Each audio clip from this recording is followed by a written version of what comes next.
Chapter 2. The Science of Deduction. We met next day, as he had arranged, and inspected the rooms at number 221B, Baker Street, of which he had spoken at our meeting. They consisted of a couple of comfortable bedrooms and a single large, airy sitting room, cheerfully furnished and illuminated by two broad windows.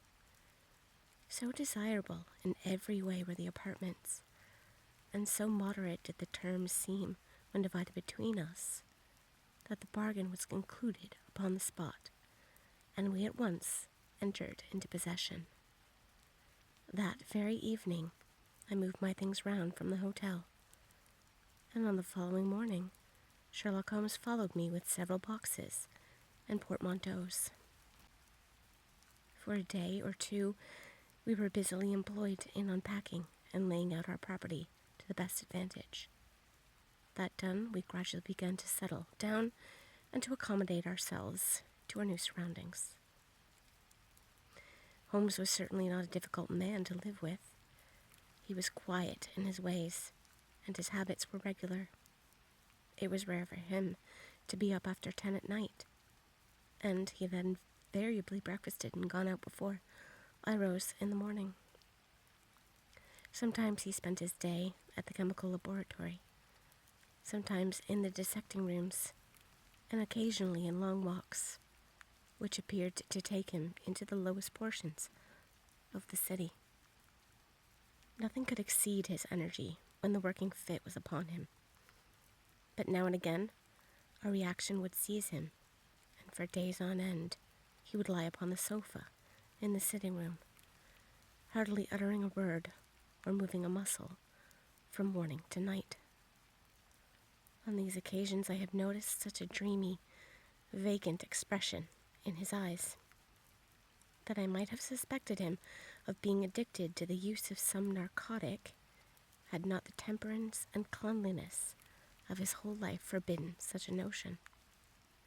As the weeks went by, my interest in him and my curiosity as to his aims in life gradually deepened and increased.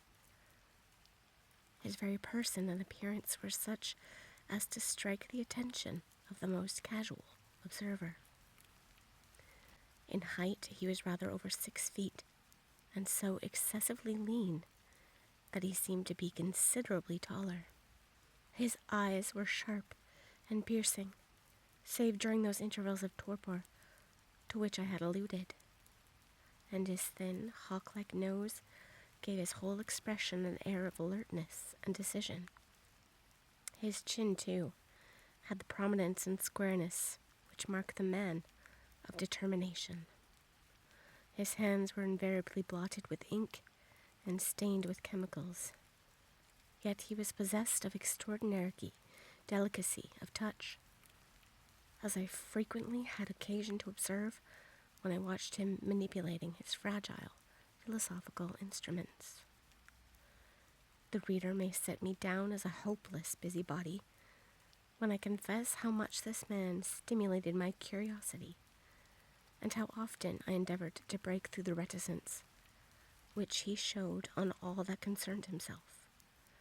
Before my pronouncing judgment, however, be it remembered how objectless my life, and how little there was to engage my attention. My health forbade me from venturing out unless the weather was exceptionally genial, and I had no friends for who would call upon me and break the monotony of my daily existence. Under these circumstances, I eagerly hailed the little mystery which hung around my companion, and spent much of my time in endeavoring to unravel it.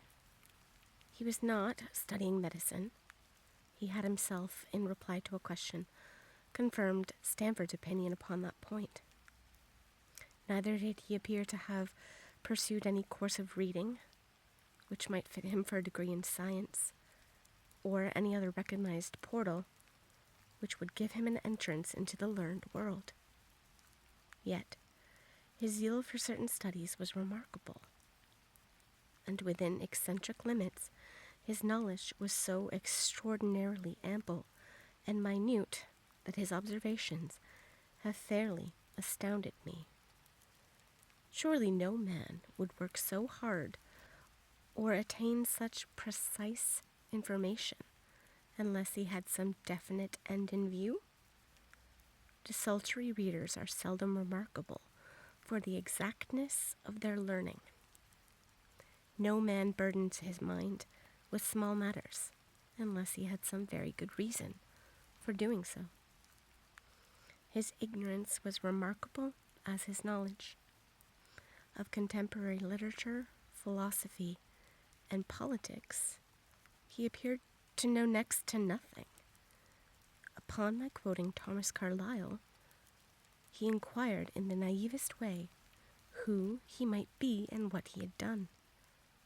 My surprise reached a climax, however, when I found incidentally that he was ignorant of the Copernican theory and of the composition of the solar system. That any civilized human being in this 19th century should not be aware that the Earth traveled round the sun appeared to be, to me, such an extraordinary fact that I could hardly realize it. "You appear to be astonished," he said, smiling at my expression of surprise. "Now that I do know it, I shall do my best to forget it."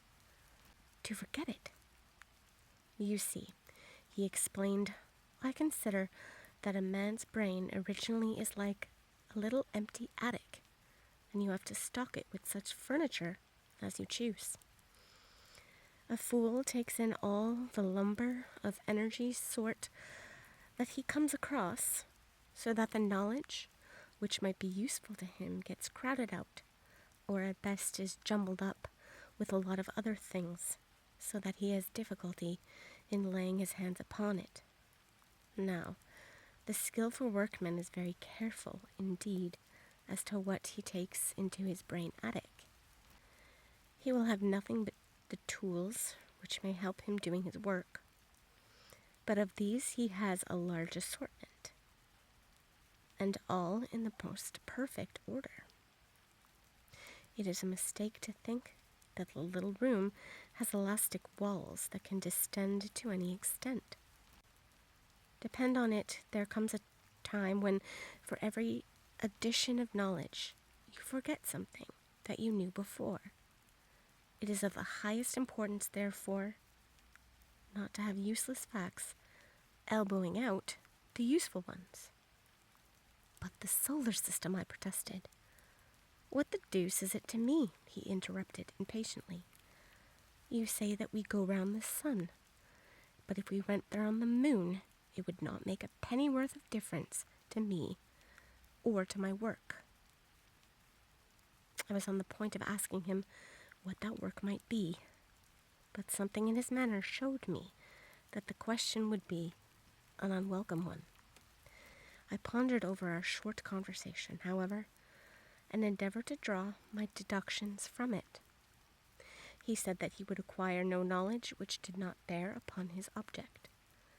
Therefore, all the knowledge which he possessed was such as would be useful to him. I enumerated in my own mind all the various points upon which he had shown me that he was exceptionally well informed. I even took a pencil and jotted them down. I could not help smiling at the document when I had completed it. It ran in this way: Sherlock Holmes. His limits. Number 1. Knowledge of literature. Nil. 2. Philosophy. Nil. 3. Astronomy. Nil. 4. Politics. Feeble. 5. Botany. Variable. Well up in belladonna, opium, and poisons generally. Knows nothing of practical gardening. 6. Geology. Practical but limited. Tells at a glance different soils from each other, and after walks has shown me splashes upon his trousers, and told me by their color and consistence in what part of London he had received them. 7. Chemistry. Profound. 8. Anatomy. Accurate but unsystematic. 9. Sensational literature. Immense. He appears to know every detail of every horror perpetuated in the century. 10. Plays the violin well. 11. Is an expert single-stick player, boxer, and swordsman. 12. He has good practical knowledge of British law. When I had got so far in my list, I threw it into the fire in despair. If I can only find what the fellow is driving at by reconciling all these accomplishments and discovering a calling which needs them all, I said to myself, I may as well give up the attempt at once.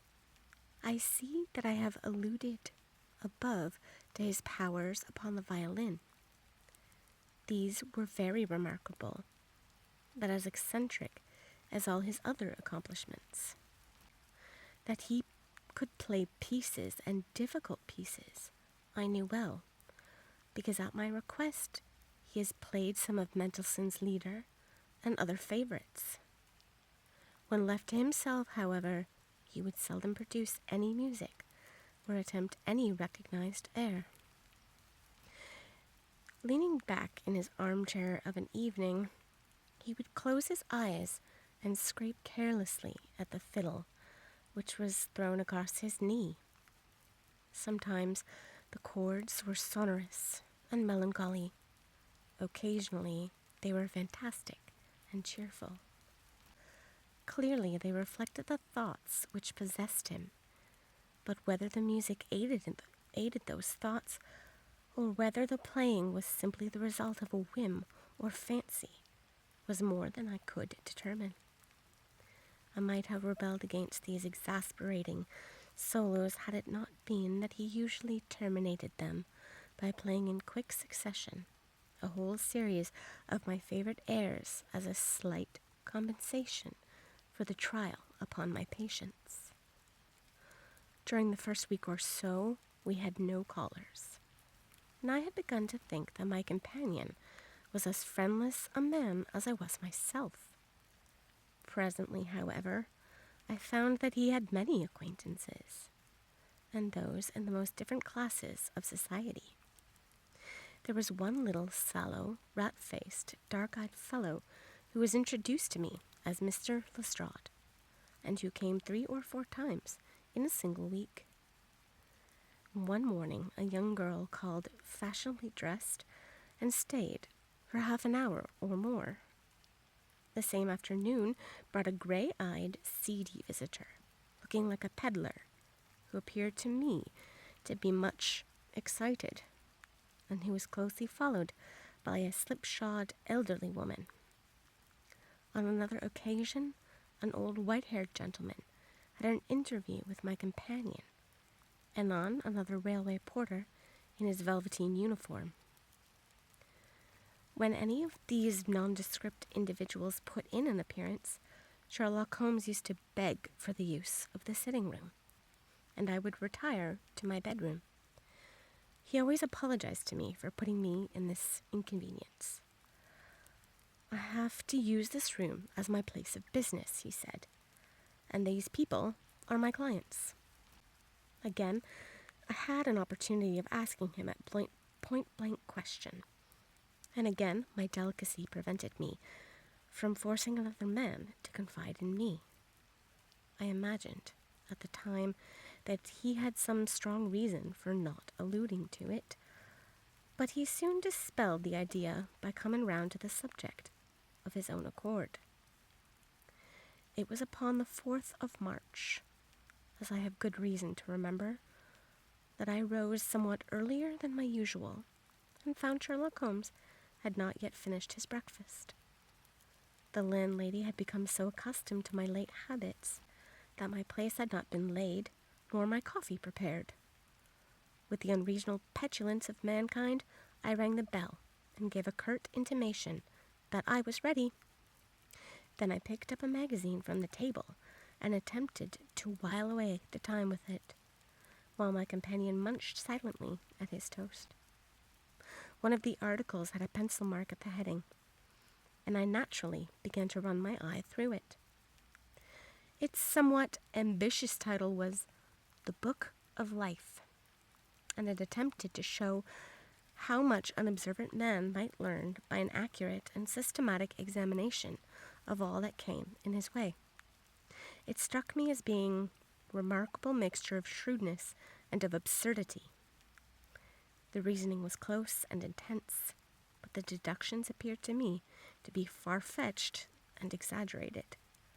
The writer claimed by a momentary expression, a twitch of a muscle or a glance of an eye, to fathom a man's inmost thoughts. Deceit, according to him, was an impossibility in the case of one trained to observation and analysis. His conclusions were as infallible as so many propositions of Euclid. So startling would his results appear to the uninitiated that they learned the processes by which he had arrived at them. They might as well consider him as a necromancer. From a drop of water, said the writer, a logician could infer the possibility of an Atlantic or a Niagara without having seen or heard of one or the other. So all life is a great chain, the nature of which is known whether we are shown a single link of it. Like all other arts, the science of deduction and analysis is one which can only be acquired by long and patient study, nor is life long enough to allow any mortal to attain the highest possible perfection in it. Before turning to those moral and mental aspects of the matter which present the greatest difficulties, let the inquirer begin by mastering more elementary problems. Let him, on meeting a fellow mortal, learn at a glance to distinguish the history of the man and the trade or profession to which he belongs. Puerile as such an exercise may seem, it sharpens the faculties of observation and teaches one where to look and what to look for. By a man's fingernails, by his coat sleeve, by his boot, by his trouser knees, by the callosities of his forefinger and thumb, by his expression, by his shirt cuffs, by each of these things a man's calling is plainly revealed. That all united should fail to enlighten the competent inquirer in any case is almost inconceivable. What ineffable twaddle, I cried, slapping the magazine down on the table. I've never read such rubbish in my life. What is it? Asked Sherlock Holmes. Why, this article, I said, pointing at it with my egg spoon, as I sat down to my breakfast. I see that you have read it, since you have marked it. I don't deny that it is smartly written. It irritates me, though. It is evidently the theory of some armchair lounger who evolves all these neat little paradoxes in the seclusions of his own study. It is not practical. I should like to see him clapped down in a third-class carriage on the Underground and asked to give the trades of all his fellow travelers. I would lay 1,000 to 1 against him. You would lose your money, Sherlock Holmes remarked calmly. As for the article, I wrote it myself. You? Yes. I have a turn both for observation and for deduction. The theories which I have expressed here, and which appear to you to be so chimerical, are really extremely practical. So practical that I depend upon them for my bread and cheese. And how? I asked, involuntarily. Well, I have a trade of my own. I suppose I am the only one in the world. I'm a consulting detective, if you can understand what that is. Here in London we have lots of government detectives and lots of private ones. When these fellows are at fault, they come to me, and I manage to put them on the right scent. They lay all the evidence before me, and I am generally able, by the help of my knowledge of the history of crime, to set them straight. There is a strong family resemblance about misdeeds, and if you have all the details of 1,000 at your finger ends, it is odd if you can't unravel the 1,001st. Lestrade is a well-known detective. He got himself into a fog recently over a forgery case, and that was what brought him here. And these other people? They are mostly sent on by private inquiry agencies. They are all people who are in trouble about something. They want a little enlightening. I listen to their story, they listen to my comments, and then I pocket my fee. But do you mean to say, I said, that without leaving your room, you can unravel some knot which other men can make nothing of, although they have seen every detail for themselves? Quite so. I have a kind of intuition that way. Now and again a case turns up which is a little more complex. Then I have to bustle about and see things with my own eyes. You see, I have a lot of special knowledge which I apply to the problem, and which facilitates matters wonderfully. Those rules of deduction laid down in that article, which aroused your scorn, are invaluable to me in practical work. Observation with me is second nature. You appeared to be surprised when I told you, on our first meeting, that you have come from Afghanistan. You were told, no doubt. Nothing of the sort. I knew you came from Afghanistan. From long habit, the train of thoughts ran so swiftly through my mind that I arrived at the conclusion without being conscious of intermediate steps. There were such steps, however. The train of reasoning ran. Here is a gentleman of a medical type, with the air of a military man. Clearly an army doctor, then. He has just come from the tropics, where his face is dark, and that is not the natural tint of his skin, for his wrists are fair. He has undergone hardship and sickness, as his haggard face says clearly. His left arm has been injured. He holds it in a stiff and unnatural manner. Where in the tropics could an English army doctor have seen such hardship and got his arm wounded? Clearly in Afghanistan. The whole train of thought did not occupy a second. I then remarked that you came from Afghanistan, and you were astonished. It is simple enough as you explain it, I said, smiling. You remind me of Edgar Allan Poe's Dupin. I had no idea that such individuals did exist outside of stories. Sherlock Holmes rose and lit his pipe. No doubt you think that you are complimenting me in comparing me to Dupin, he observed. Now, in my opinion, Dupin was a very inferior fellow. That trick of his breaking in on his friend's thoughts with an apropos remark after a quarter of an hour's silence is really very showy and superficial. He has some analytical genius, no doubt, but he was by no means such a phenomenon as Poe appeared to imagine. Have you read Gaboriau's works? I asked. Does Lecoq come up to your idea of some detective? Sherlock Holmes sniffed sardonically. Lecoq was a miserable bungler, he said in an angry voice. He had only one thing to recommend him, and that was his energy. That book made me positively ill. The question was how to identify an unknown prisoner. I could have done it in 24 hours. Lecoq took 6 months or so. It might be made a textbook for detectives to teach them what to avoid. I felt rather indignant having 2 characters whom I admired treated in this cavalier style. I walked over to the window and stood looking out into the busy street. This fellow may be very clever, I said to myself, but he is certainly very conceited.